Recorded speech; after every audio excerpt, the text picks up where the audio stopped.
Olá, graça e paz, bom dia, boa tarde ou boa noite.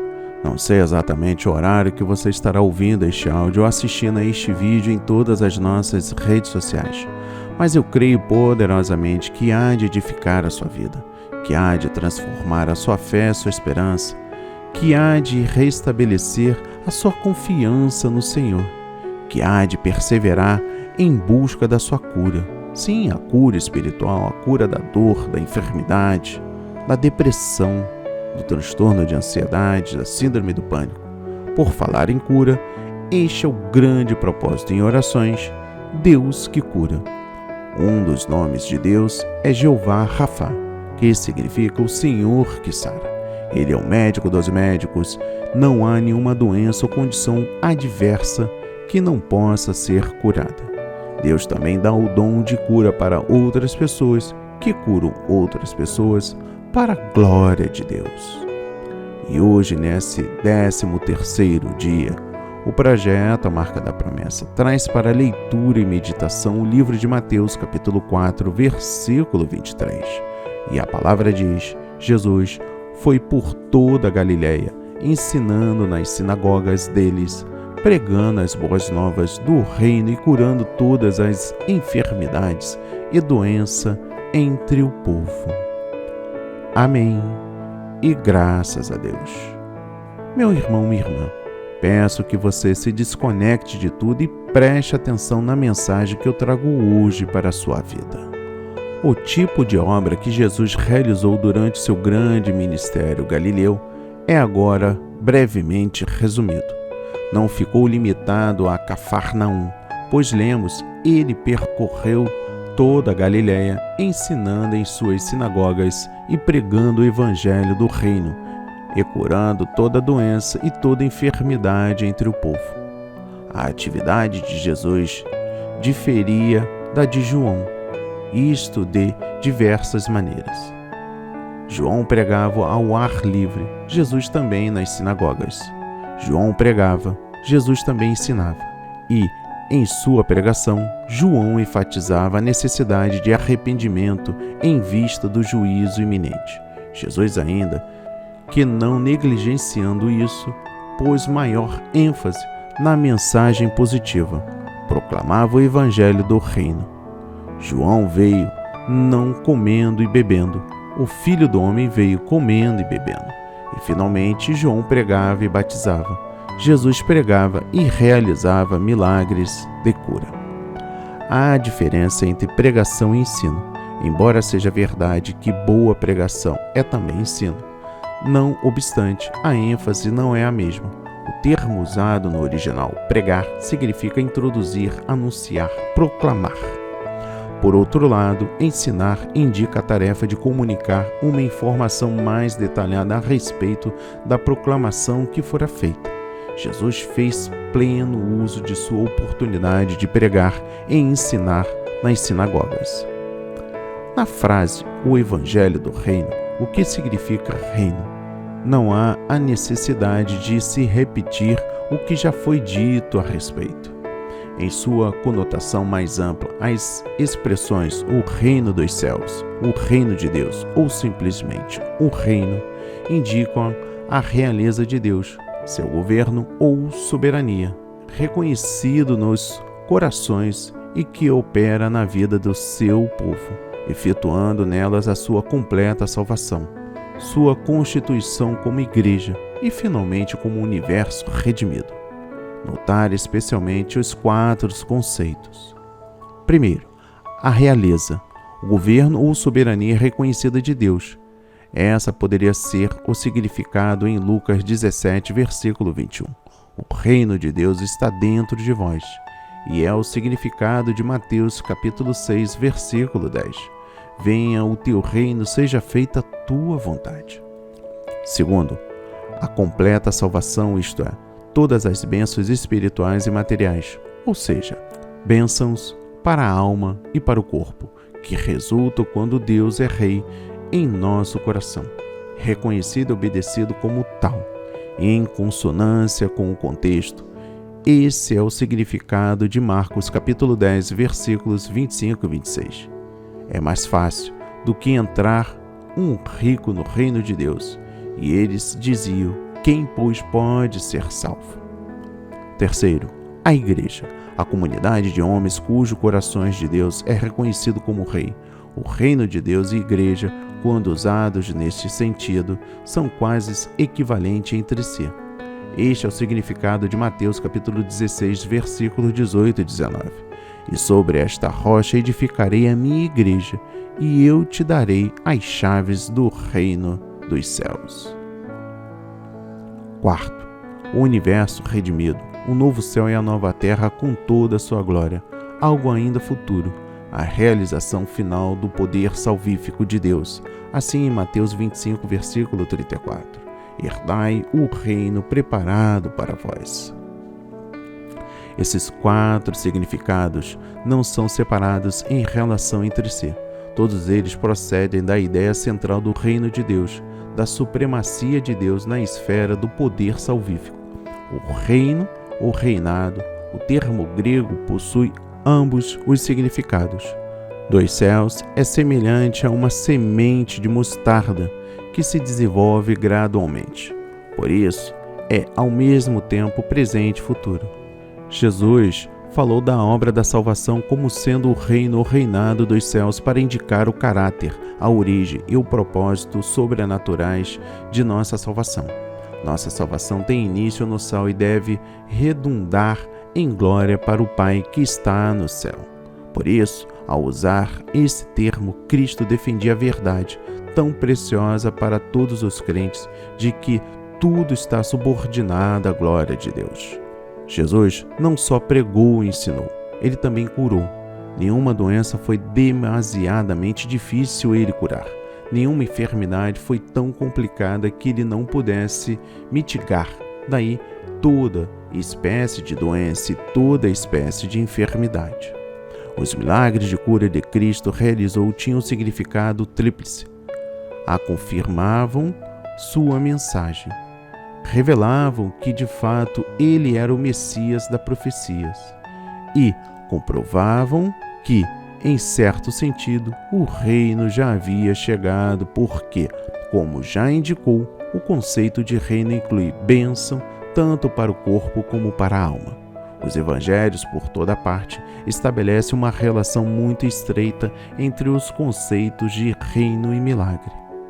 O caráter universal das obras de cura é também exibido pelo fato de que Jesus percorria toda a Galiléia com a sua mistura de judeus e gentios, e curava toda doença e toda enfermidade entre o povo, sem, no entanto, nunca ter perguntado a um doente: tu és judeus ou gentil? Ele curava todos, sem distinção da raça ou nacionalidade. Verdadeiramente, ele era e é o Salvador do mundo. Meu irmão, minha irmã, os autores dos evangelhos descrevem o ministério de Jesus como sendo triplo: ensino, pregação e cura. O ensino e a pregação não são difíceis de entender ou imitar, mas como devemos compreender o ministério de cura? Vamos lá. Talvez possamos começar afirmando a excelência da criação de Deus. Isso para dizer que a doença não era parte da intenção original de Deus para o mundo, tampouco será parte de seu propósito final. No novo universo não haverá doença, nem dor, nem morte, nem lágrimas. Apocalipse capítulo 21, versículo 4. Como a enfermidade e a morte são intrusos estranhos no mundo bom de Deus, médicos e enfermeiros estão certos em declarar guerra contra eles. Além disso, toda a cura é divina, uma vez que Deus colocou no corpo humano processos terapêuticos extraordinários. Por exemplo, tão logo uma infecção aparece, anticorpos são criados para combatê-la. E essa convicção que levou Ambrose Paré, o médico huguenote, a dizer: eu vesti a ferida, mas Deus a curou. As palavras estão escritas na parede da École de Médecine em Paris. Os evangelhos deixam claro, no entanto, que o ministério de cura de Jesus pertenceu a uma ordem diferente, assim como transformar água em vinho, multiplicar pães e peixes e andar sobre as águas, as curas de Jesus foram demonstrações sobrenaturais do reino de Deus. Ao tentar entendê-las, seremos sábios para evitar extremos opostos. Por um lado, seria absurdo colocar o Criador em uma camisa de força e declarar que milagres não podem acontecer e não acontecem. Por outro lado, não temos liberdade de dizer, como alguns dizem, que fazer milagre é normal na vida cristã. Seja como for que venhamos a defini-los, milagres certamente pertencem não à ordem natural, mas à ordem sobrenatural das coisas. Se afirmarmos ser capazes de curar os enfermos como Jesus, precisamos nos lembrar de que ele curou sem o uso de meios médicos, nem cirúrgicos, sem demora, sem diploma e sem moderação, mas imediata, completa e permanentemente, e que mesmo testemunhas oculares que lhes eram hostis disseram, não podemos negar. Livro de Atos, capítulo 4, versículo 16. Meu irmão, minha irmã, não querendo ser muito repetitivo, mas eu trago aqui uma ratificação de tudo que já falamos. Primeiramente, vemos que Jesus percorria toda a Galiléia. Ele não ficou parado esperando que viessem vê-lo, ou mandou seus discípulos chamarem os que queriam ser curados. Jesus foi ao encontro do povo, da mesma forma que o povo foi até a ele e em seguida, ou seja, conhecer a Jesus é uma vida de mão dupla. Jesus caminha na sua direção. E você?